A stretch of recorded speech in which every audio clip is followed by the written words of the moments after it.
subscribe, stay up to date. The episodes dropping on Mondays. It's the Matt, watch that. It's the Matt, watch that. It's the Matt, watch that podcast.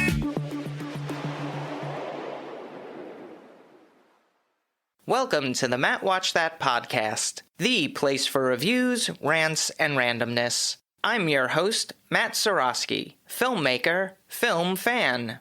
Each episode, I'm going to watch a movie or TV pilot that I probably should have seen but never got around to. It could be a recent favorite, critic's choice, or cult classic.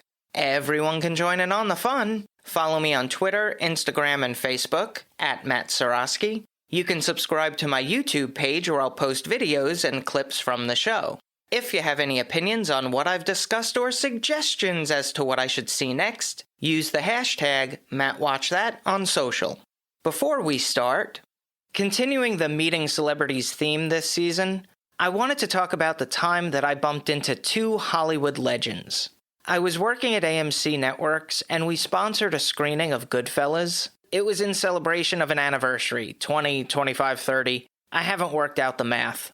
After watching the movie, which was my first time seeing it, there was a panel which featured Martin Scorsese, Robert De Niro, Ray Liotta, Lorraine Bracco, and Paul Sorvino. Joe Pesci appeared via satellite. It was an incredible night with some great insight from the actors. As everyone was filing out of the auditorium, my friend had to use the restroom, so I waited by this doorway. Then suddenly, out of this Batcave exit, comes Martin Scorsese and Robert De Niro, and they wait by the door I'm standing at. This was very close to being starstruck, but I was more surprised than anything.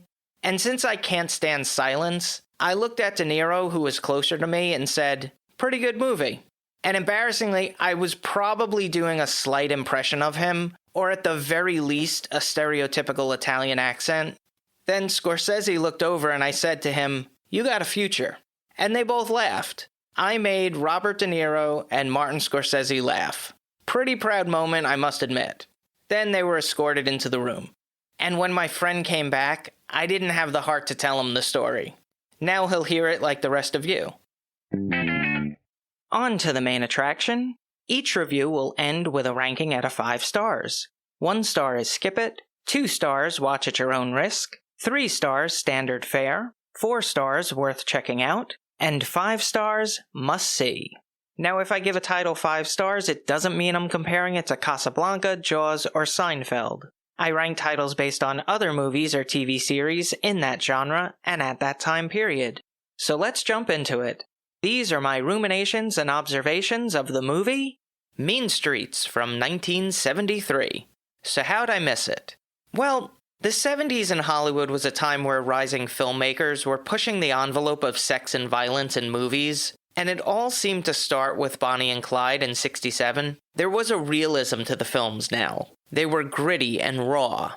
And while I appreciate that, I've always preferred movies that were set in reality but had a fantastical twist to it, like Jaws, Jurassic Park, E.T. Spielberg was a master at that. I deal with reality every day. I want to lose myself in a film. So while I have nothing against a movie like Mean Streets, it's not my usual go-to.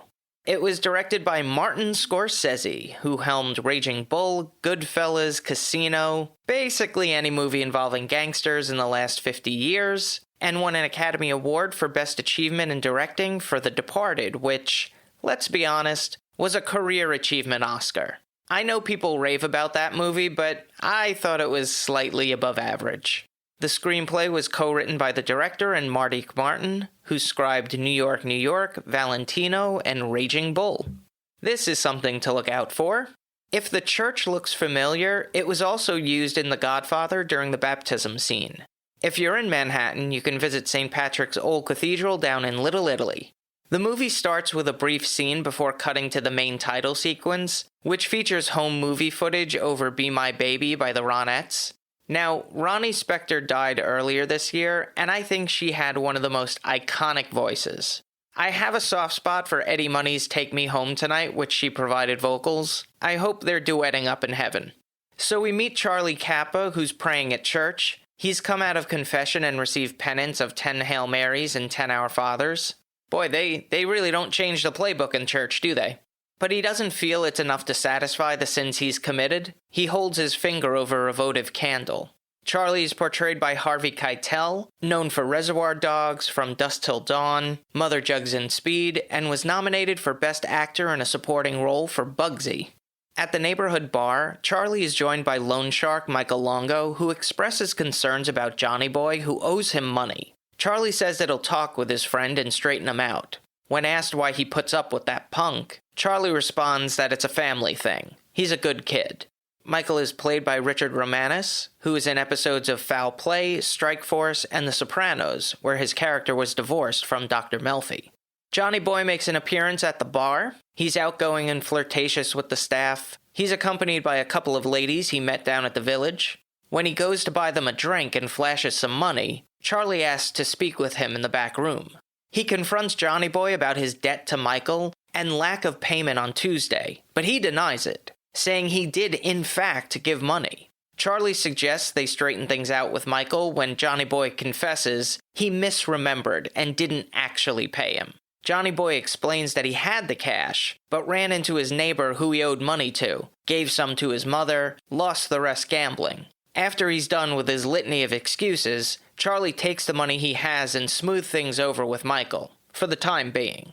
Johnny Boy is portrayed by Robert De Niro, who starred in The Deer Hunter, Taxi Driver, The King of Comedy, and won an Academy Award for Best Actor in a Supporting Role for The Godfather Part 2, and Best Actor in a Leading Role for Raging Bull. This was his first collaboration with the director, but certainly not his last.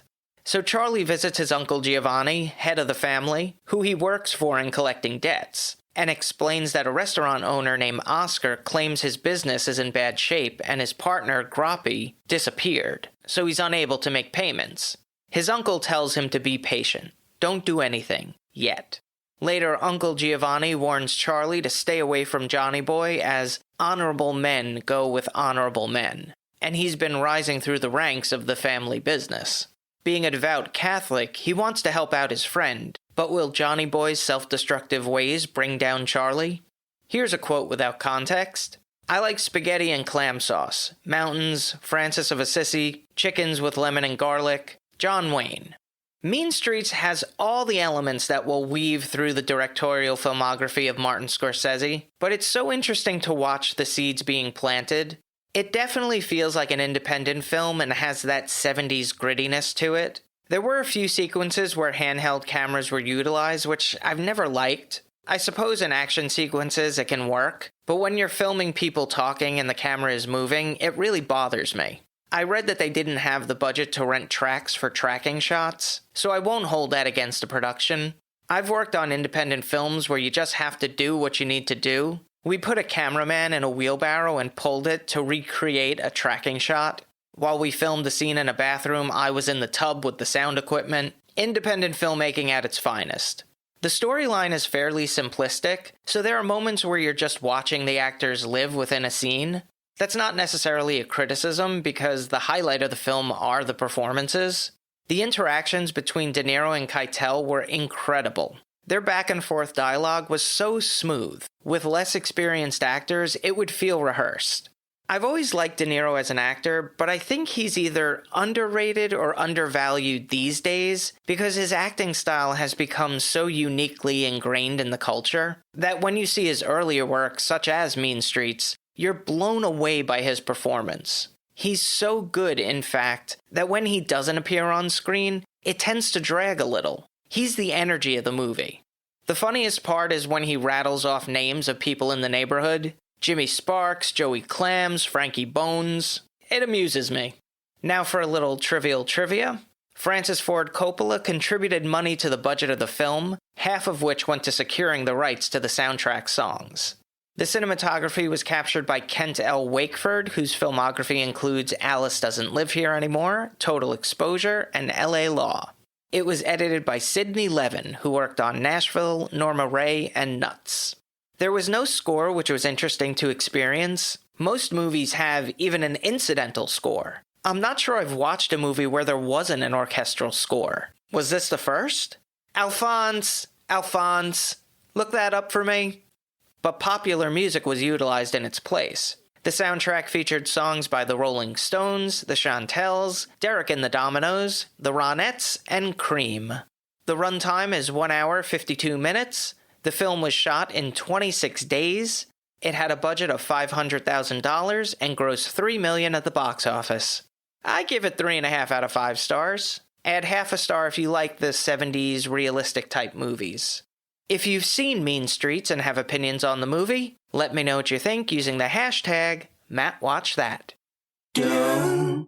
Moving right along, each episode, I'm going to post clips that I think people should watch. It could be movie trailers, music videos, interviews, or something completely random. Search for my YouTube page and there will be a playlist called Matt Watch That Playback.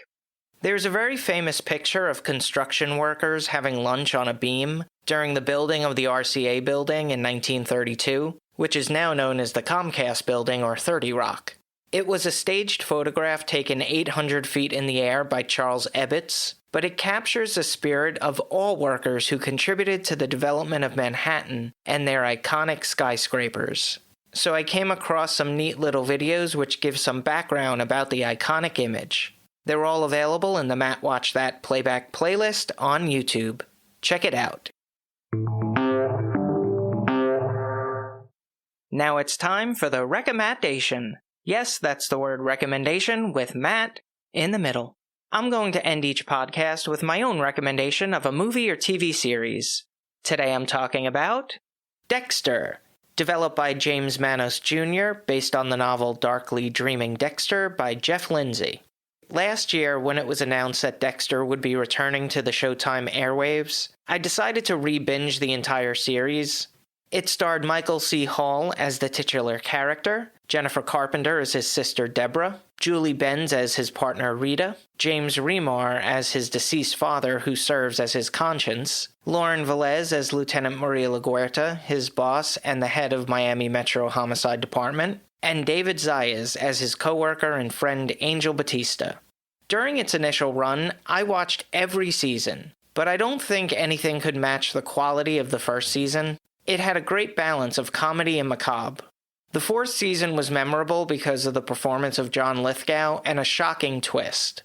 There were some aspects of the show that bothered me. Starting in the second season, Dexter would admit to someone that he was a serial killer. That's not information you just throw out there haphazardly. You'd think he'd be a little more on the DL with that. Hey, I'm a serial killer. Want to know how I do it? Like, come on, dude. It probably had one of the worst season finales in television history. While I was disappointed, I didn't have the visceral reaction that many fans did. But it was bad enough that they had a redo with the rebooted series, which in itself was an improvement, but didn't feel satisfying either.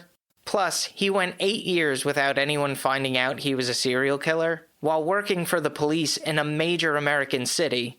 And yet in this small town, this one police officer kinda gets on his trail. It's a little far-fetched. I still believe it had more positive moments than negative. I enjoyed rewatching and didn't realize how many storylines and character traits I had forgotten. It's certainly worth the viewing, but just know it's not going to get better as it goes along. Dexter was on for 8 seasons, 96 episodes from 2006 to 2013. A spin-off, Dexter New Blood, was on for 1 season, 10 episodes from 2021 to 2022. That's all for this edition of Matt Watch That. Thanks for listening to me babble. You can follow me on Twitter, Instagram, and Facebook at Matt Seroski. You can subscribe to my YouTube page where I'll post videos and clips from the show. If you have any opinions on what I've discussed or suggestions as to what movie or TV pilot I should see, use the hashtag MattWatchThat on social. Head over to mattseroski.com for the latest news and updates, and come back next time for all the reviews, rants, and randomness.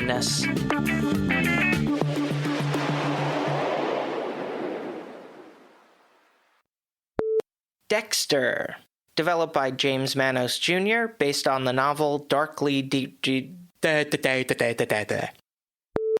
movie starts with a brief scene before cutting to the main title sequence, which features home footage movie... Nope,